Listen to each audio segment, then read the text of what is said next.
જિલ્લા વિકાસ અધિકારી શ્રી એમ.જે. દવેના અધ્યક્ષસ્થાને પાલનપુર ખાતે પોષણ સંગમ વર્કશોપ યોજાયો। પાલનપુર ખાતે પોષણ સંગમ વર્કશોપ દ્વારા કુપોષણ મુક્ત બનાસકાંઠાના સંકલ્પને વેગ અપાયો।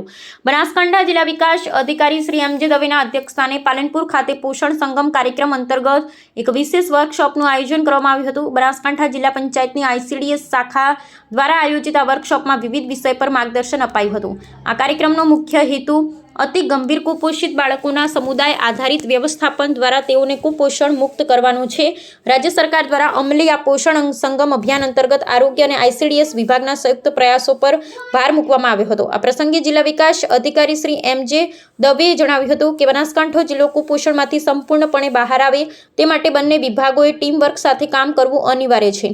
તેમણે બાળકોને કુપોષણ મુક્ત કરવાની વિવિધ પદ્ધતિઓ અને વ્યૂહરચના અંગે પણ ઊંડાણપૂર્વક સમજૂતી આપી હતી। નોંધનીય છે કે પોષણ સંગમ કાર્યક્રમના સઘન અમલીકરણને કારણે બનાસકાંઠા જિલ્લામાં હકારાત્મક પરિણામો જોવા મળ્યા છે। ફેબ્રુઆરી 2025માં જિલ્લામાં બાળકોમાં વેસ્ટિંગનું પ્રમાણ જે 6.03% હતું તે ઘટી 3.09% થયું છે। તેવી જ રીતે અંડરવેઇટ બાળકોનું પ્રમાણ 17.93%થી ઘટી 9.45% જેટલું નીચું આવ્યું છે। આ સફળતા પાછળ જિલ્લાના તમામ આંગણવાડી કાર્યકર, તેડાગર, મુખ્ય સેવિકા, CDPO અને ICDS સ્ટાફની સખત મહેનત અને સમર્પણ રહેલું છે।